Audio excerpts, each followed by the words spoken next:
The sun scorched the asphalt of Main Street in Willow Creek, Tennessee, as Nate Harper tapped an old country tune on his truck's steering wheel. Sweat streaked his weathered face, dust from the combine clinging to his once white tee. Grease stained his hands, arms, and faded jeans, but at 43, Nate wasn't fazed. Life threw punches. He rolled with them, grinning. He was headed 37 miles to a John Deere shop in Clarksville for a combine part. Most farmers would have cursed the breakdown, but Nate. He shrugged. He was alive, had a wife, Amy, who worked the farm beside him, and 2 kids they'd raised together. What more could a man want? Food on the table, a roof overhead. Loyal friends' life was tough but good. Nate was nearly out of town when he frowned, spotting Ryan's truck parked crookedly outside Rusty's bar, one tire on the curb. Midday harvest season. That's not right. Ryan and Claire, his wife, were struggling. Rumors swirled about her sharp tongue, and worse. Nate's gut told him to check. He pulled into the lot parked beside Ryan's truck and stepped into the dim bar. His eyes adjusted to the gloom. Daisy, the bartender, glanced up. Ryan slouched in a back booth, staring at nothing. 5 empty beer bottles on the table, a 6th in hand. Nate approached Daisy. "What's up with him?" She sighed. "Stormed in 30 minutes ago, chugging like he's drowning something. Won't talk except to order another." Nate's chest tightened. Ryan wasn't just drunk, he was broken. He grabbed a soda, slid into the booth, and studied his friend. Ryan didn't look up, just drained his bottle and waved it at Daisy. She hesitated, then brought another warning. "Last one, Ryan. Hand over your keys." Ryan glared, gulped half the beer, and fixated on a wall of photos, jaw clenched. Nate followed his gaze, a 16-year-old picture of their old crew: Nate, Ryan, Jake Miller, Sarah Brooks, Tom Wilson, and others from their security firm days. Ryan's eyes burned with rage. "Want to talk?" Nate asked. Ryan's head snapped toward him, brows furrowed. Nate frowned, confused. Know what? Ryan barked a bitter laugh. "You're the only one who doesn't. Even Daisy knows." Nate glanced at Daisy, who shrugged, uneasy. Ryan exploded. "They come in here, I know it. You're all in on it, aren't you?" "Thought we were brothers." Nate's patience held. "We've been tight since high school, man, but I'm lost. Give me a hint." Ryan stared, then softened. "Maybe you don't know. You've been married to Amy, not out much. She never said anything." Nate shook his head, but Ryan lunged, swinging a fist. Nate dodged the table, saving him. Ryan's punch missed, throwing him off balance. Nate grabbed him, pinning his arms. "Easy, buddy. I don't know what's eating you, but we all know you and Claire have been fighting. If Amy talked to me like Claire does you, we'd have words. That's all I know." Ryan struggled, then collapsed, sobbing. Nate glanced at Daisy, shaking his head. Time was slipping. He needed that part before the shop closed. He fished Ryan's wallet from his pocket, paid Daisy $15, and hauled Ryan up. "Come with me to Clarksville.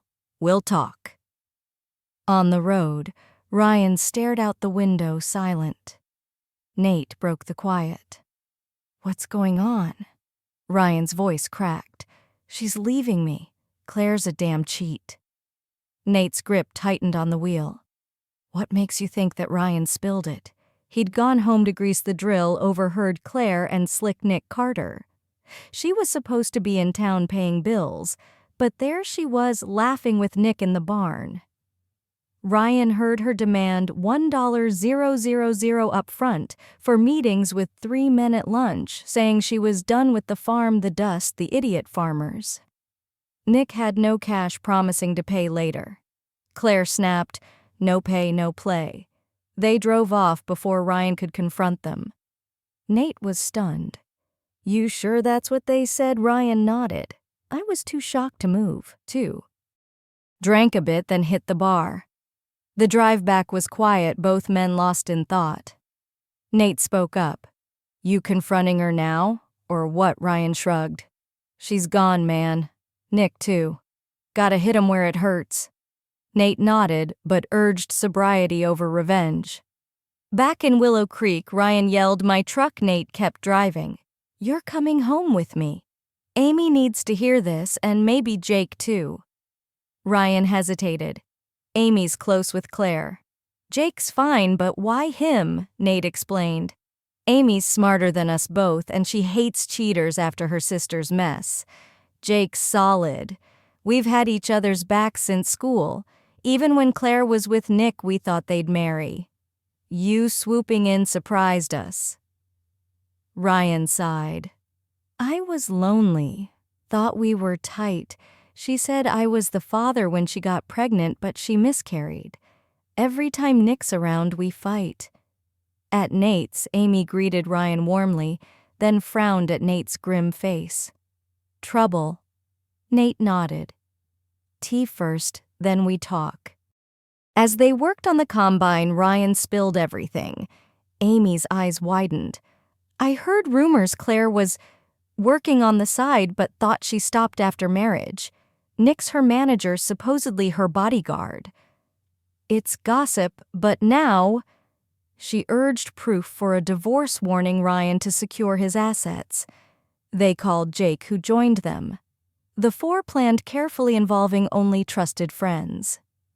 Ryan avoided Claire, using harvest season as an excuse. 10 days later, they met again, strategizing with 2 cops from Jake's network, a deputy sheriff and a city officer. They brought surveillance gear and legal expertise.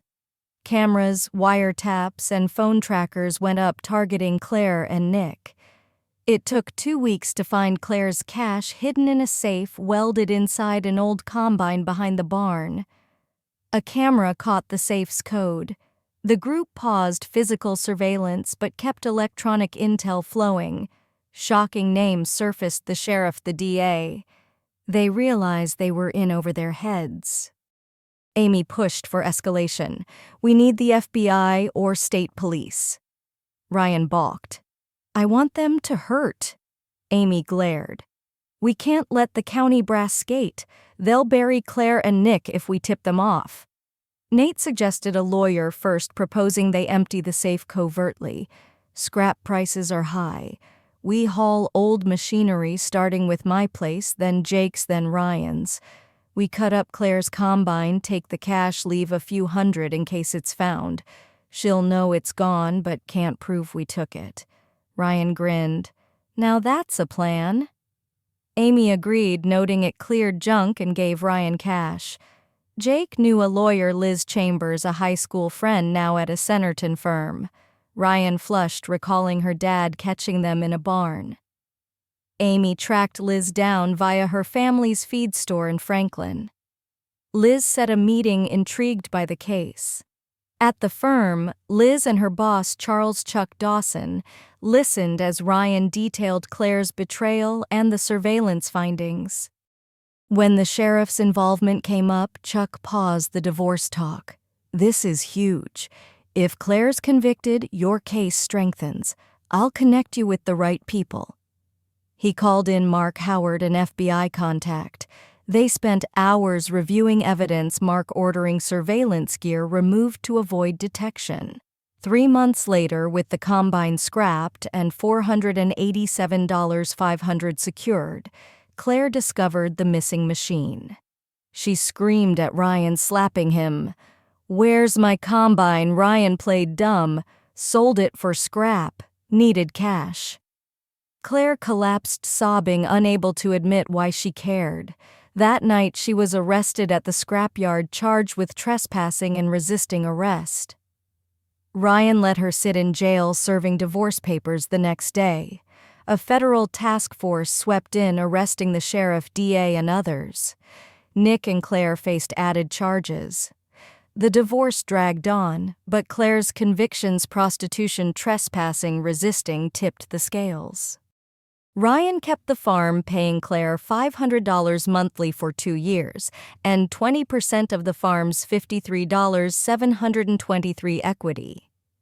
She raged in court, hinting at missing money but had no proof. The judge dismissed her claims, noting the scrap income was accounted for. Ryan rebuilt, leaning on Nate, Amy, and Jake.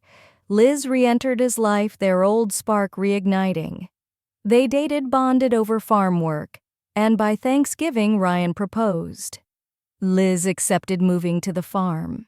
They married the next July 4th, a date tied to their past heartbreak and new beginning. Years later, that day remained their anchor, a reminder of love lost and reclaimed.